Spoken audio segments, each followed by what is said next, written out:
모든 사람들이 이른 새벽부터 저녁 늦게까지 다 성공이라는 목표를 향해서 오늘 또 달려가고 내일 또 달려가고 있습니다. 그러나 그렇게 애쓰고 바라는 성공은 쉽사리 얻어지지 않습니다. 때로는 어처구니 없는 허무로 끝날 때도 있습니다. 그리고 이 땅을 사는 사람들이 내 인생은 성공적인 삶을 살았노라고, 정말로 내 인생은 성공하는 삶을 살았노라고 이렇게 말할 수 있는 사람은 많지 않습니다. 너나 할 것 없이 거기가 실패했다는 이야기뿐입니다.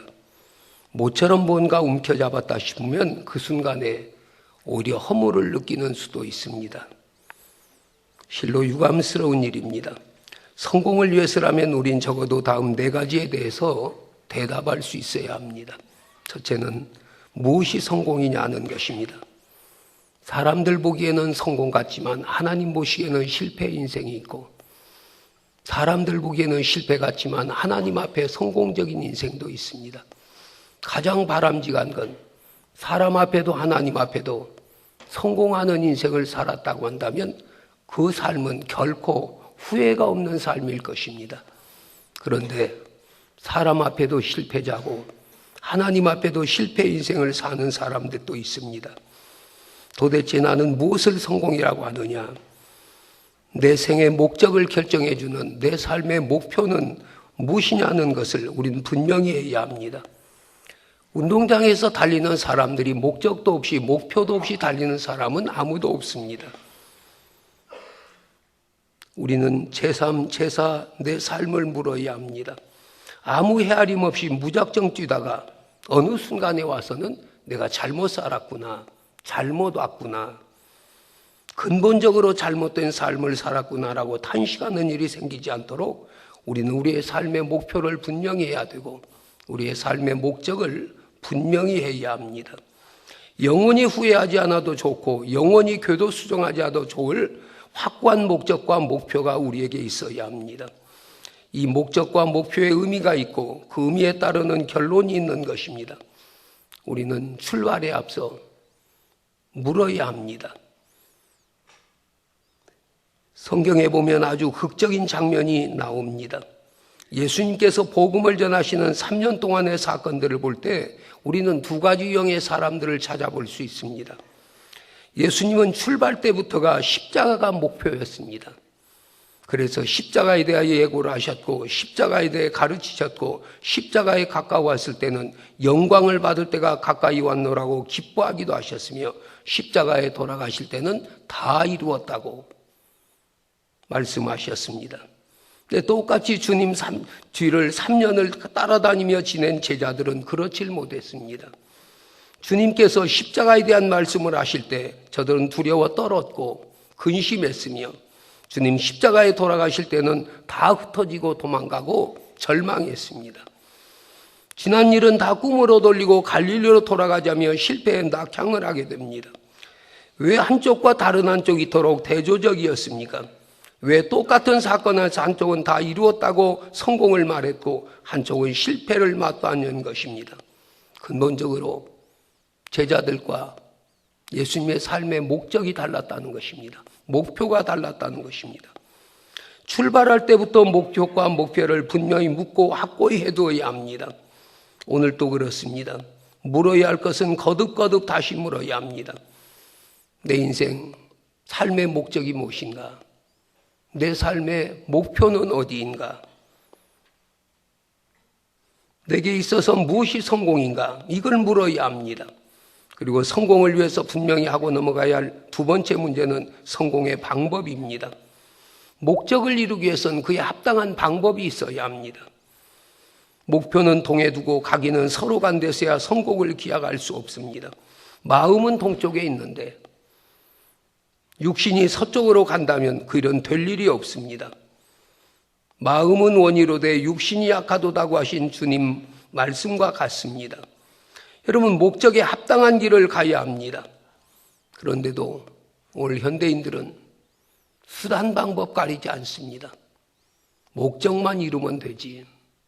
그래서 온갖 불의와 부정과 잘못된 현상들이 우리 사회를 참 어지럽게 하고 있습니다.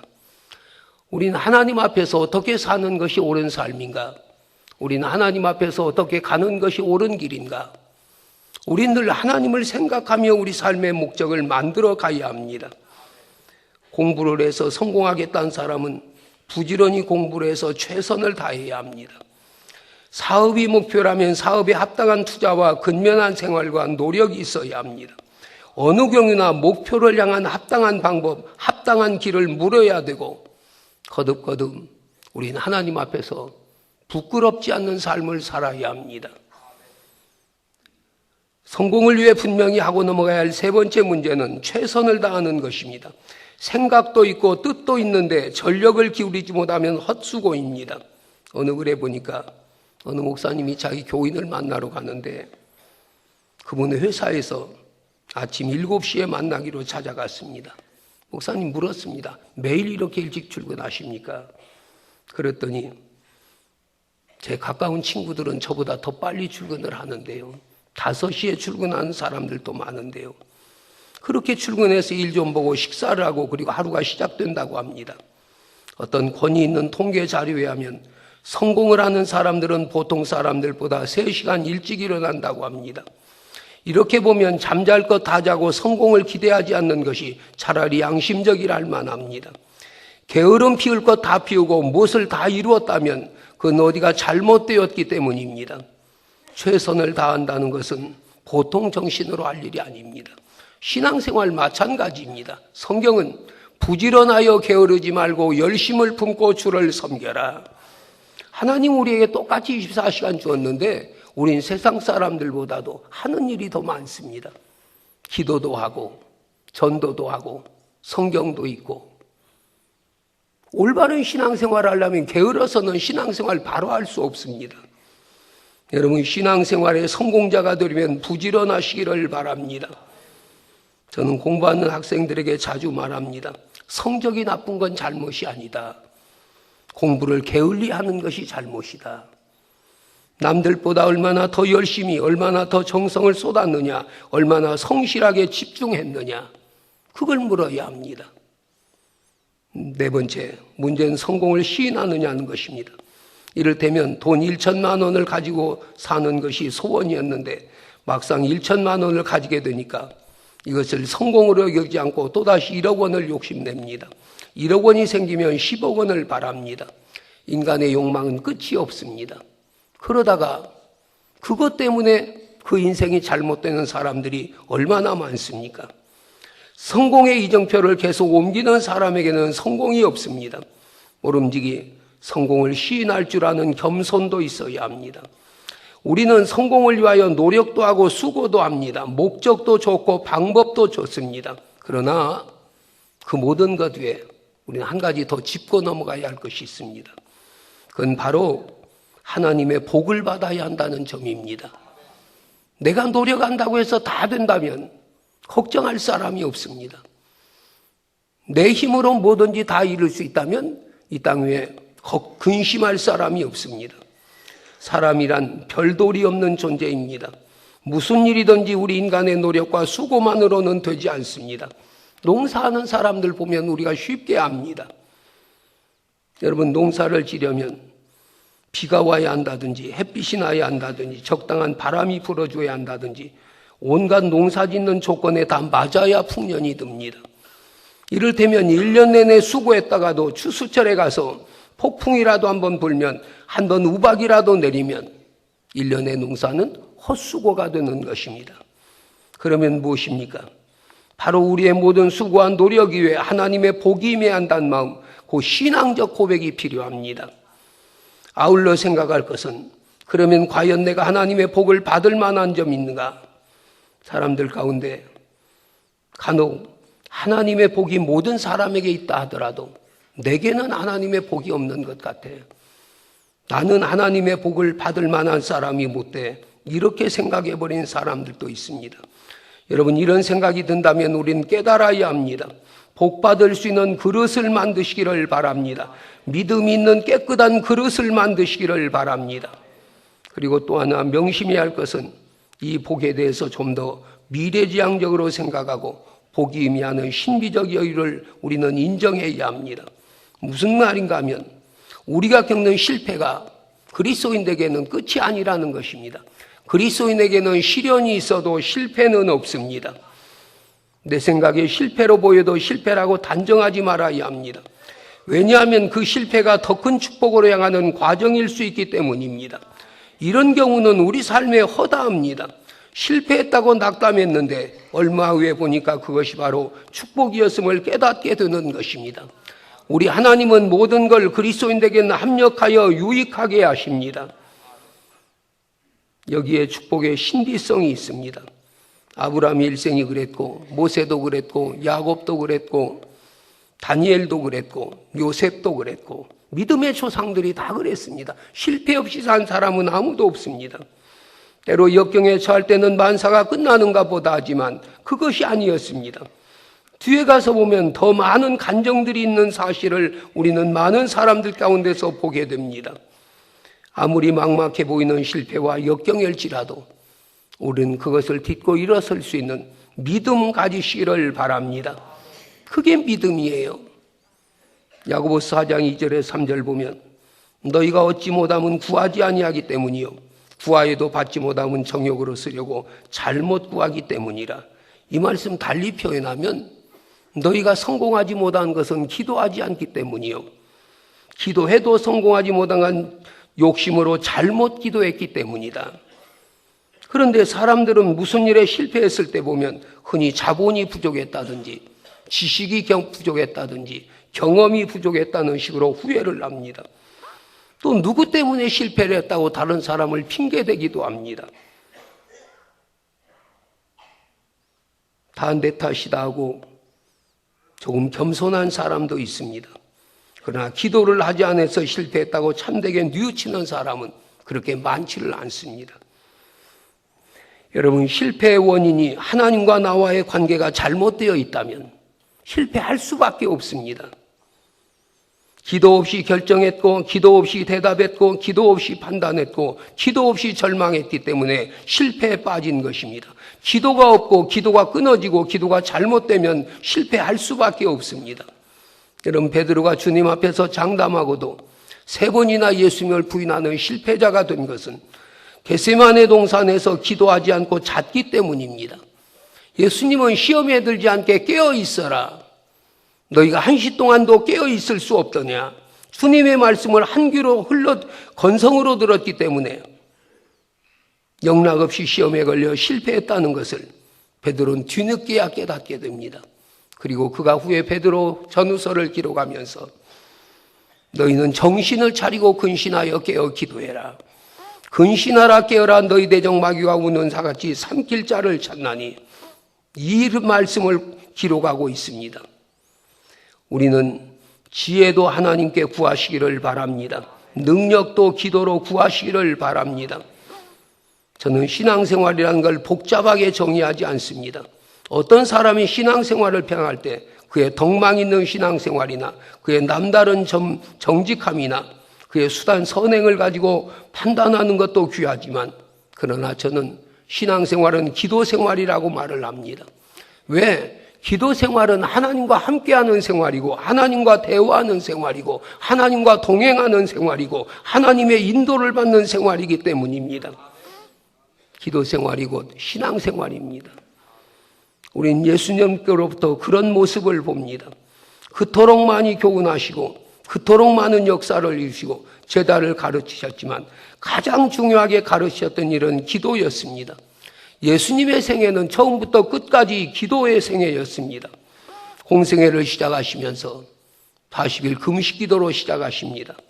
사역을 하시며 새벽 미명에 조용히 기도하시고 슬플 때 기도하시고 기쁠 때에도 기도하시고 사건이 있을 때마다 기도하시고 시험 당하실 때도 기도하셨습니다. 십자가 달리기 전에도 기도하시고 십자가에 달리시고도 기도하셨으며 숨을 거두시면서도 기도하셨습니다.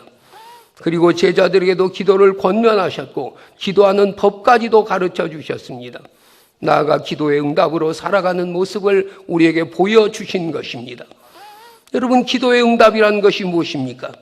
우리는 이 돈이 굴러 들어온다든지 지위가 높아진다든지 죽어가는 환자가 살아난다든지 하는 돌발적인 일이 있어야만 기도 응답을 받았다고 하기 쉽습니다만, 물론 그것도 기도 응답입니다만, 그러나 그것이 다 기도의 응답은 아닙니다.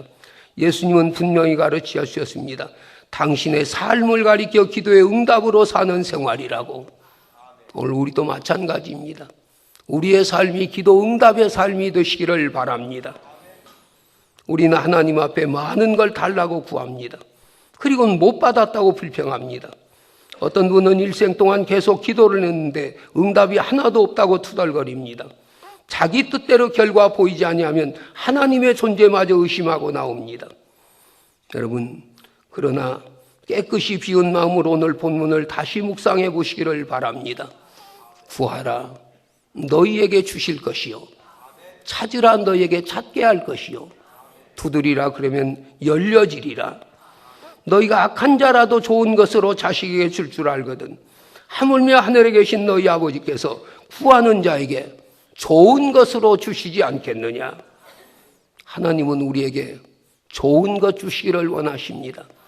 자녀를 키우는 부모들이 자기 자녀에게 좋은 것 해주기를 바라는 것 같이 우리 하나님 아버지는 더 사랑하는 마음으로 우리에게 더 좋은 것 주시기를 원하십니다.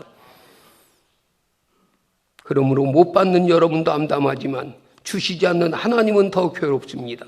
왜 안 주십니까? 주어서는 안 되겠으니까 안 주시는 것입니다. 받을 만한 그릇이 안 되어 있기 때문에요. 달라는 대로 주었다가는 사람 버리겠거든요. 부모와 자식의 관계도 마찬가지입니다. 자식에게 꼭 필요한 것인데도 주기 싫어서 주지 않는 부모는 없습니다. 주면 자녀에게 해로울 줄 번연히 알면서도 조른다고 뭐든지 다 주는 부모는 없습니다. 어린아이가 위험한 칼을 가지고 놀면 울어도 빼앗는 것이 부모의 사랑입니다. 하나님께서는 우리에게 좋은 걸 주시려고 합니다. 내게 필요한 것을 하나님은 나보다 더 잘 아십니다. 내가 구하기도 전에 이미 다 알고 계십니다. 마태복음 6장 32절에서 너희 하늘 아버지께서 이 모든 것이 너희에게 있어야 할 줄을 아시느니라. 다만 그것을 얻기 위해서는 구하고 찾고 두드려야 한다고 하십니다. 사랑하는 성도 여러분, 하나님께서는 당신을 아버지라고 부르고 계시기를 원하십니다. 늘 우리가 그 아버지를 부르며 살아가시기를 바랍니다. 예수님의 이름으로 하나님께 구하라고 하십니다. 너희가 내 이름으로 무엇이든지 구하면 내가 시행하리니 내 이름으로 무엇이든지 내게 구하면 내가 행하리라. 구하는 마음, 구하는 자세, 구하는 믿음을 원하십니다. 하나님이 아니면 우리는 살 수 없습니다. 하나님이 내 인생의 전부입니다. 하나님이 내 삶의 주인이십니다. 여러분, 날마다 이 한마디의 고백을 하나님께서 오늘 또 기다리고 계십니다. 과거에도 그랬고 현재에도 그랬고 미래에도 그랬습니다. 하나님이 나의 아버지 되심을, 하나님이 내 인생의 주인 되심을, 하나님이 내 삶의 인도자 되심을, 하나님이 내 삶의 동행자 되심을 날마다 고백하시기를 바랍니다. 또한 찾으라 하십니다. 잃어버린 물건을 찾듯이, 사랑하는 사람을 찾듯이, 밭에 감추어진 보화를 찾듯이 진리를, 영생을, 그리스도를 찾으라고 하십니다. 위의 것을 찾으라고 하십니다. 끝없이 자기를 부정하여 끈기 있게 탐구하는 자세로 찾으라고 하십니다. 그러면 찾게 해주시겠다고. 그리고 두드리라고 하십니다. 찾다가 여기다, 여기가 분명하다, 여기 있었구나 알았거든. 열릴 때까지 계속 두드리라는 것입니다. 구하라, 찾으라, 두드리라. 그건 예수님의 기도의 3중 공약입니다. 그리고 구하라, 찾으라, 두드리라는 기도의 연속성을 말하고 있습니다. 얻을 때까지, 찾아질 때까지, 열려질 때까지 기도하라는 것입니다. 구하면 얻고 찾으면 찾게 하시고 두드리면 열린다는 것입니다.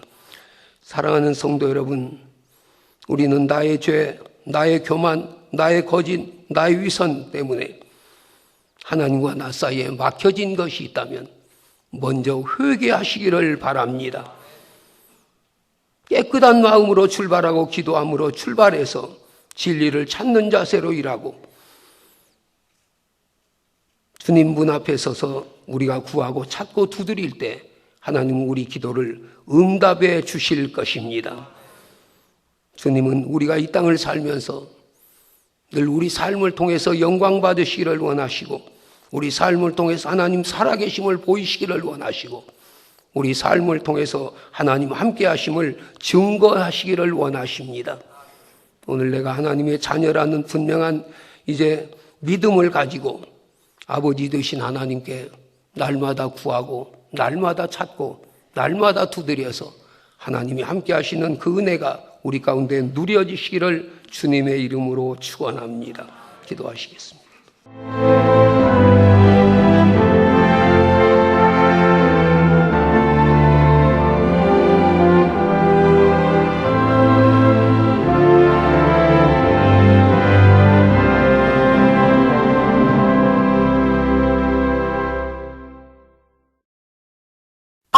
바로 여기가 그 소문난 데일의류 도매백화점이군요. 정말 요즘 유행하는 신상품들이 다 나와 있네요. 단 한 가지를 사셔도 도매 가격에 정찰 판매니까 좋다고 소문난 데는 다 이유가 있었네요. 30년 전통의 믿음 꼭 지켜나가겠습니다. 도마동 데일의류 도매백화점.